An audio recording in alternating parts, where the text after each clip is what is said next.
Hello friends, welcome to fact of reality. दोस्तों, आज हम बात करेंगे इस दुनिया से करोड़ों साल पहले विलुप्त हुए हुए सांप यानी कि टाइटोनोबोआ के बारे में। कहते हैं टाइटोनोबोआ आज से करोड़ों साल पहले इस धरती पर सबसे बड़ा और विशालकाय सांप था।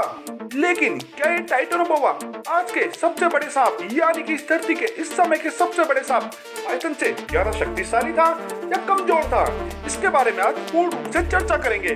दोस्तों, यदि टाइटोनोबोआ आज मौजूद होता और उसका मुकाबला हमारे आज के सबसे ज्यादा खतरनाक सांप यानी कि रेटिकुलेटेड पाइथन से होता, जो इस समय धरती का सबसे लंबा सांप है, तो क्या परिणाम होता?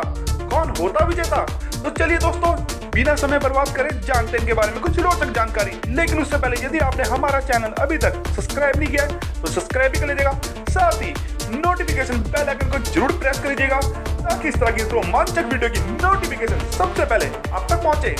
तो दोस्तों, शुरुआत करते हैं टाइटोनोबोआ से। कहते हैं आज से करोड़ों साल पहले टाइटोनोबोआ उस समय धरती पर रहा करता था जब डायनासोरस का राज था। कई शोधकर्ताओं का तो ये भी मत है कि टाइटोनोबोआ उस समय के बड़े बड़े विशालकाय डायनासोरस यानी कि टीरेक्स जैसे और स्पाइनोसॉरस जैसे खतरनाक मांसाहारी जानवरों का भी शिकार करने में सक्षम था। कहते हैं एक अडल्ट टाइटोनोबोआ की लंबाई प्राचीन समय में 55 से लेकर 60 फीट तक होती थी और इसका वजन लगभग 1000 किलो तक होता था और इसके पास भी शक्तिशाली कुंडली थी जो आज के एनाकोंडा और पाइथन यूज करते हैं। ये भी उन्हीं की तरह शिकार करता था। तो कई शोधकर्ताओं का तो कहना है कि टाइटोनोबोआ आज भी जिंदा है और अमेज़न के जंगलों में कहीं ना कहीं पर छिपा बैठा है। लेकिन अब तक ऐसा कोई भी सबूत नहीं मिल पाया है कि टाइटोनोबोआ आज भी इस युग में जिंदा हो। तो दोस्तों, अब बात करते हैं पाइथन के बारे में। पाइथन को तो आप सभी जानते होंगे। पाइथन की इस दुनिया में 42 से अधिक प्रजाति मौजूद हैं। लेकिन जो सबसे शक्तिशाली प्रजाति है उसका नाम है रेटिकुलेटेड पाइथन। पाइथन पानी या नदी के किनारे घात लगा के अपने शिकार पर अपने मुंह से एकदम से हमला करके पकड़ बनाता है। उसके पश्चात ये अपनी कुंडली शिकार के चारों ओर कस देता है। जैसे ये शिकार के चारों ओर अपनी कुंडली कसता है और शिकार अपनी सांस को बाहर छोड़ते जाता है, उसका दम घुटने से उसकी मौत हो जाती है। उसके पश्चात रेटिकुलेटेड पाइथन पूरा का पूरा शिकार को जिंदा ही निगल जाता है। इसके पेट में ऐसे केमिकल्स मौजूद होते हैं जो शिकार की हड्डी से लेकर सींग तक गलाने में सक्षम है।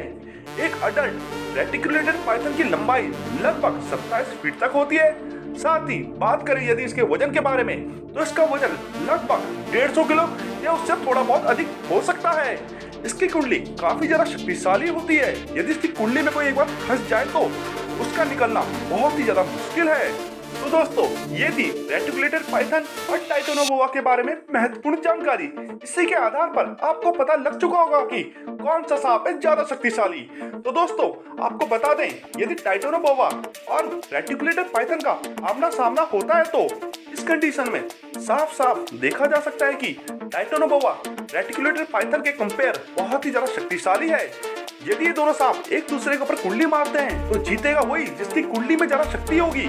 कुंडली में अधिक शक्ति होने का मतलब है कि जिसकी मोटाई ज्यादा होगी। कहते हैं कि टाइटोनोबोआ की मोटाई 3 से लेकर 4 फीट तक हुआ करती थी। उसकी कुंडली बहुत ही ज्यादा शक्तिशाली होगी जो पल भर में पाइथन का दम घोट देगी। साथ ही टाइटोनोबोआ की लंबाई पाइथन से डबल है और वजन के मामले में तो वो पाइथन से 6 गुना से भी अधिक ज्यादा भारी है। इसका मतलब तो सीधा सीधा साफ है कि यदि टाइटोनोबोआ और रेटिकुलेटेड पाइथन दोनों आज के समय में जीवित होते तो टाइटोनोबोआ बड़ी आसानी से रेटिकुलेटेड पाइथन को अपना भोजन बना लेता और रेटिकुलेटेड पाइथन उससे नहीं बच पाता। तो दोस्तों, ये थे टाइटोनोबोआ और रेटिकुलेटेड पाइथन के बारे में कुछ मोस्ट अमेजिंग और इनक्रेडिबल फैक्ट। वीडियो अच्छी लगे तो लाइक कीजिएगा, शेयर कीजिएगा और कमेंट करके हमें जरूर बताइएगा इन दोनों में से आपका फेवरेट स्नेक कौन सा है। धन्यवाद दोस्तों।